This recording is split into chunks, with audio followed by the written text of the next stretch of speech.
Hello दोस्तों, आप सभी का आपके अपने प्यारे से YouTube channel Sandeep technical classes में स्वागत है।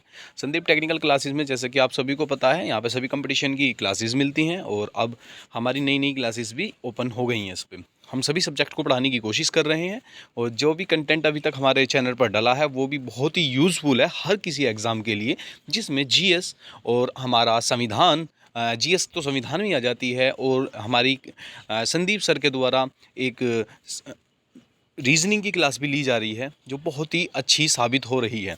ठीक है, और हमारा चैनल धीरे धीरे करके ग्रो कर रहा है, सब आपकी बदौलत है, और इसी तरीके से हमारे चैनल को सपोर्ट करते रहिए। आपका बहुत स्वागत है इस चीज़ में। आपके सपोर्ट के बिना हम कुछ नहीं कर सकते। जैसे कि हमने आपको बताया था कल ही कि राष्ट्रपति की आपातकालीन शक्तियाँ के बारे में हम आज पढ़ने वाले हैं। आपातकालीन शक्तियाँ क्या क्या चीज़ होती हैं? देखिए, भाग 18 में राष्ट्रपति की आपातकालीन शक्तियाँ दी गई हैं।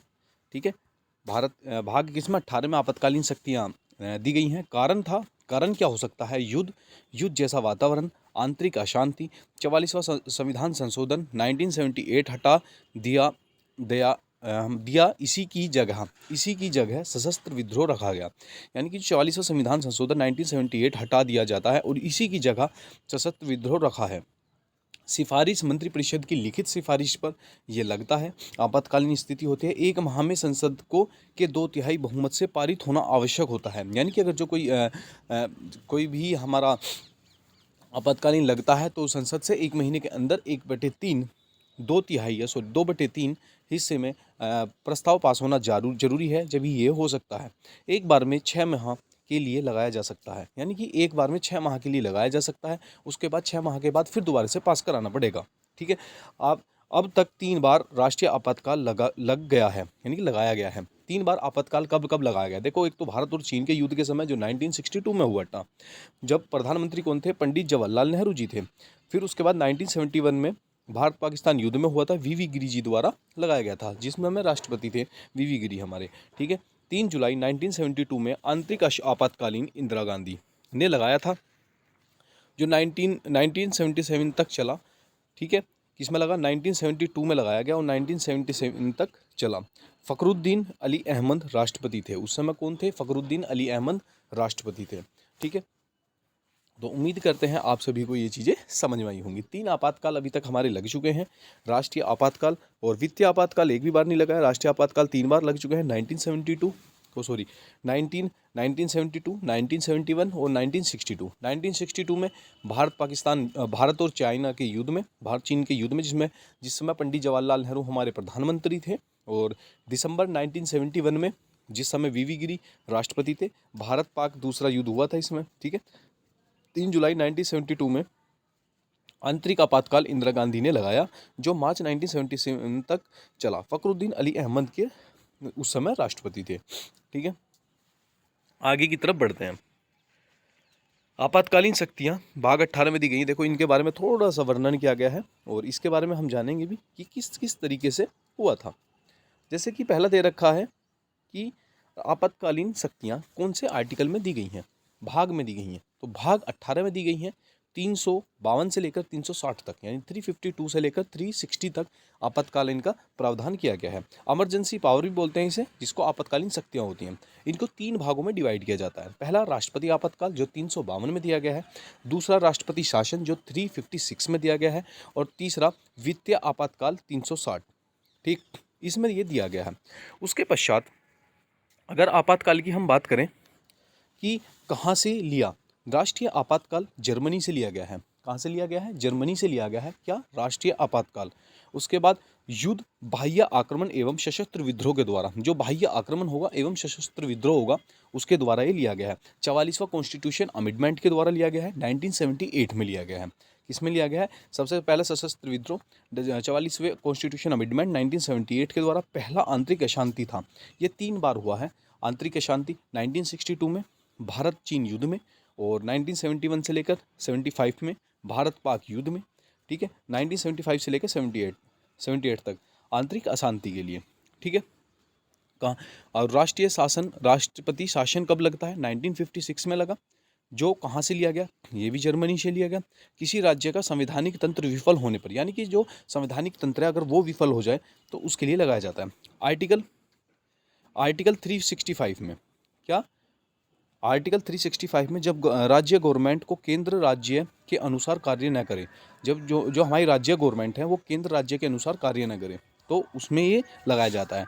ये आंतरिक जो हमारा राज्य ढांचा है, राज्य का संवैधानिक तंत्र विफल होने पर, यानी कि जो राज्य का संवैधानिक तंत्र अगर विफल हो जाता है तो उसी के लिए किया जाता है। सबसे पहले पंजाब में लगा, पंजाब में ही ये लगा था 1951 में सबसे पहले लगा, ठीक है। उसके पश्चात सर्वाधिक बार यूपी में 10 बार लग चुका है। अब तक सबसे ज़्यादा जो लगा है वो यूपी में लगा है, आंतरिक राज्य विफलता के अनुसार, यानी कि जो संवैधानिक है उसकी विफलता के अनुसार यही लगा है, ठीक है। उसके बाद कहाँ से लिया गया है? वित्तीय आपातकाल। वित्तीय आपातकाल ये अमेरिका से लिया गया है। वित्तीय आपातकाल का प्रावधान कहाँ से है? अमेरिका से लिया गया है। देश की आर्थिक स्थिति खराब होने के कारण ये लिया जाता है, ठीक है। भारत में अभी तक नहीं लगा है। पास असाधारण बहुमत से होता है। संसद में अनुमति 60 दिन की लगती है। संसद से जो अनुमति ली जाती है 60 दिन की, यानी कि 2 महीने की ली जाती है। कैबिनेट की जो मंजूरी नहीं चाहिए, इसमें कैबिनेट की मंजूरी नहीं चाहिए। जब वित्तीय संकट आ ही जाता है तो उसमें फिर किसी संसद की, कैबिनेट की, मतलब कोई किसी भी कैबिनेट की परमिशन नहीं चाहिए होती, ठीक है। उम्मीद करता हूँ आप सभी को राष्ट्रीय आपातकाल के बारे में और राष्ट्रीय शासन के बारे में और वित्तीय आपातकाल के बारे में आपको सभी को समझ में आया होगा। बस 3 आर्टिकल्स के अंदर दिया गया है। राष्ट्रीय आपातकाल 352, राष्ट्रपति शासन 356, पहले राष्ट्रीय आपातकाल, फिर राष्ट्रपति शासन 356, फिर उसके बाद वित्तीय आपातकाल 360 में दिया गया है, ठीक है। जो हमारा राष्ट्रपति, रिवीजन कर रहे हैं, राष्ट्रपति आपातकाल, आंख मीच के बंद करके याद करो। राष्ट्रीय आपातकाल कहाँ से लिया गया है? जर्मनी से लिया गया है। और हमारा राष्ट्रपति शासन है ये भी जर्मनी से लिया गया है, ठीक है। पर जो वित्तीय आपातकाल है वो अमेरिका से लिया गया है। वित्तीय आपातकाल अभी तक एक भी बार नहीं लगा है, ठीक है। और ये इसमें कैबिनेट की मंजूरी की कोई आवश्यकता नहीं होती। कहाँ से जो राष्ट्रीय आपातकाल है यह बाह्य युद्ध आक्रमण के कारण होता है, ठीक है। उसके बाद सशस्त्र विद्रोह जो होता है, वह सशस्त्र विद्रोह के बारे में 44वें कॉन्स्टिट्यूशन अमेंडमेंट में दिया गया है 1978 में, ठीक है। और इसमें 3 बार लग चुका है। ये राष्ट्रपति आपातकाल कितनी बार लग चुका है? 3 बार लग चुका है, 1962 में, 1972 में, 1971 में, ठीक है। 1962 में, 1971 में और 1975 में आंतरिक अशांति के लिए लग चुका है, ठीक है। उम्मीद करता हूँ आप सभी को ये समझ में आया होगा। और सबसे ज़्यादा राष्ट्रपति शासन है वो कहाँ पर लगा है? सबसे ज़्यादा राष्ट्रपति शासन सबसे ज़्यादा उत्तर प्रदेश में लगा है, 10 बार लग चुका है, ठीक है। राष्ट्रपति आपातकाल 352, राष्ट्रपति आपातकाल 352 के अंतर्गत और क्या दिया गया है? और राष्ट्रपति शासन के अंतर्गत कौन कौन से आर्टिकल्स और क्या क्या प्रावधान दिए? वित्तीय आपातकाल के अंदर क्या क्या प्रावधान दिए गए हैं 360 के अंतर्गत, ठीक है। अनुच्छेद राष्ट्रपति आपातकाल 352 में क्या क्या दिया गया? अनुच्छेद 20-21 को छोड़कर सभी निलंबित अनुच्छेद 359 के अनुसार हो जाते हैं, ठीक है। और 359 क्या हो जाता है? लागू हो जाता है। राष्ट्रपति आपातकाल 352 में अनुच्छेद 20 और 21 को छोड़कर और सभी के सभी क्या हो जाते हैं? सस्पेंड हो जाते हैं। सबसे पहले निलंबित किया जाता है आर्टिकल 19, युद्ध व बाह्य आक्रमण के समय पूरे भारत या किसी हिस्से में ये हम कर सकते हैं, ठीक है। इसकी न्यायिक समीक्षा होती है। प्रस्ताव संसद के 1/10 सदस्य के द्वारा होता है। राष्ट्रपति 14 दिन के अंदर बैठक प्रस्तावित करता है। प्रस्ताव साधारण बहुमत से होता है। पास 30 दिन में 2/3 बहुमत के द्वारा होता है। कैबिनेट की लिखित मंजूरी से अवधि 6 माह के अनिश्चित काल, यानी कि 6 माह करके अनिश्चित काल तक कर सकते हैं, ठीक है। यानी कि 6 महीने बाद फिर दोबारा से करना पड़ेगा, फिर उसके बाद 6 महीने बाद फिर दोबारा से, यानी कि अनिश्चित काल तक इस तरीके से 6 महीने बाद बढ़ा सकते हैं। राष्ट्रपति शासन 356 में राष्ट्रपति शासन आपातकाल शब्द का इस्तेमाल नहीं है, ठीक है। आपात शब्द का इस्तेमाल नहीं है राष्ट्रपति शासन में। गवर्नमेंट रिपोर्ट देगा राष्ट्रपति को। कैबिनेट मौखिक मंजूरी से, पास साधारण बहुमत से, संसद से अनुमति 60 दिन के अंदर, अवधि 6 माह के करके 1 साल बाद चुनाव आयोग रिपोर्ट देगा, ठीक है। 6 माह करने के बाद 1 साल बाद। फंडामेंटल निलंबित नहीं होते, ठीक है। इसकी न्यायिक समीक्षा, राष्ट्रपति इसे वापस ले सकता है, ठीक है। वित्तीय आपातकाल की अवधि 1 बार, अंतकाल तक, और इसकी अवधि क्या है? 1 बार और अंतकाल तक है, ठीक है।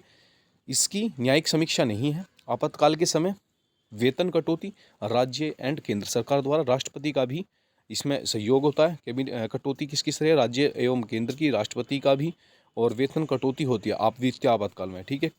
सुप्रीम कोर्ट और हाई कोर्ट के द्वारा भी। 43% तक बजट में कमी आती है, ठीक है। सरकार टैक्स बढ़ा सकती है। फंडामेंटल राइट्स निलंबित नहीं होंगे, फंडामेंटल राइट्स जो हैं वो निलंबित नहीं होंगे, राष्ट्रपति इसे वापस ले सकता है, ठीक है। अनुच्छेद 111 के अंतर्गत राष्ट्रपति की किसी विधेयक के हस्ताक्षर के बाद कानून बनाने का अधिकार है। इसमें 3 प्रकार की वीटो का शक्ति का बारे में हुआ है आर्टिकल 111 में। आर्टिकल 111 में क्या है, अंतर्गत राष्ट्रपति की विधेयक के हस्ताक्षर के बारे में कानून बनाने का अधिकार है। इसमें 3 प्रकार की वीटो शक्तियाँ, पूर्ण वीटो, आत्यांतिक वीटो और पॉकेट वीटो। अनुच्छेद 111 में वीटो पावर है। लोकसभा और राज्यसभा के प्रेसिडेंट जब राष्ट्रपति किसी बिल पर सहमति नहीं देता, ये वो बिल है जो गैर सरकारी सदस्य लाते हैं, न कि मंत्री लाते।